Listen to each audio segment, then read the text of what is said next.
তাদের যে আশ্রয় হয় না ঘরে কোলেহারা কলঙ্কিনী হয়ে যায়। কলঙ্কের বোঝা মাথায় নিয়ে যেন পথে পথে ঘুরে বেড়ায়। কোথায় গেলে গোবিন্দের দেখা পাবে, কোথায় গেলে গোবিন্দের সঙ্গ পাবে, তাদের আত্মস্মৃতি আর জ্ঞান থাকে না যখন ওই বংশের ধ্বনি নাম ধরে বাজে। তাই রাধারানীকে বলছে, ও রাধে তুমি যখন যাবে আমাদেরকে সঙ্গে নাও।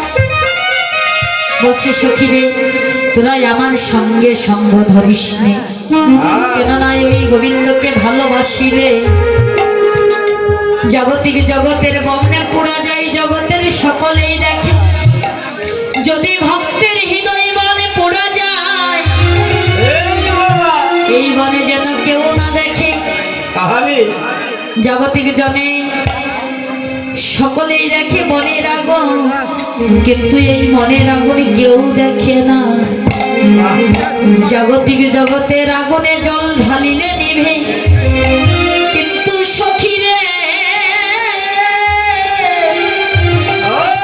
তোমার ওই কৃষ্ণ অনুরাগের আগুনে যেন জলে ঢালিলে কি হয় জানিস, জলে যত ঢালে তত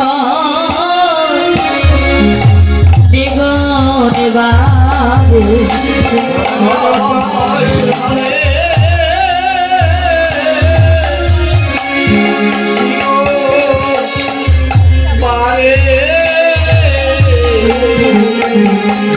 কৃষ্ণ প্রেমের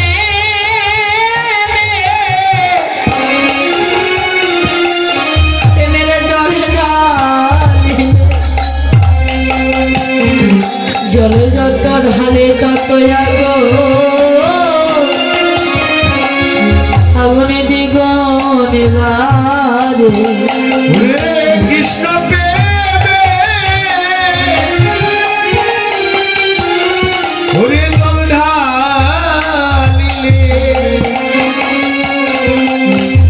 যত ঢালে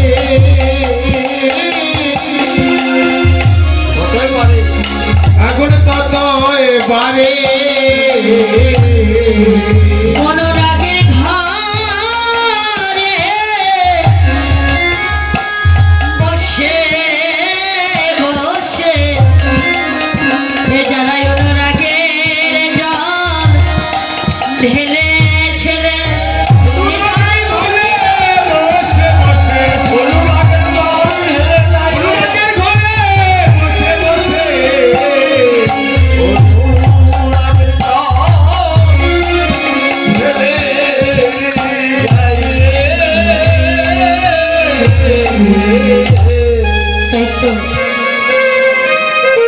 সেই তো রাধারানী অনুরাগের নয়নে গোবিন্দকে ভালোবেসে ভজনা করে নয়নের জলে কাঁদিতেছে।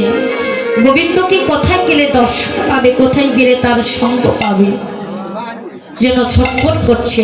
তাই তো বৈষ্ণব কবি পদকর্তা বললেন, রাধে গো তুমি যখন গোবিন্দ দর্শনে যাবে তখন তাহলে তুমি সাজগোজি করে নাও, ও সুন্দরী ঝাট কর মনোহরা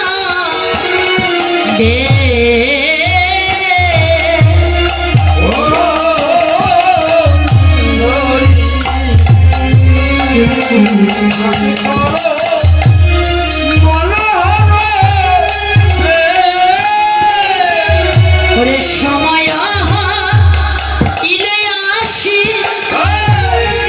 ওরে বাজিবে কেতাবাসি।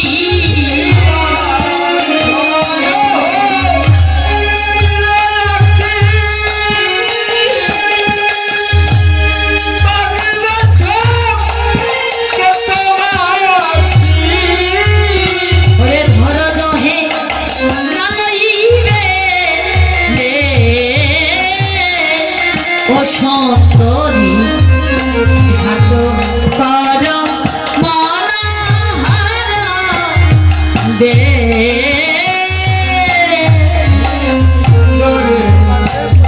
সখী রে ঝট করে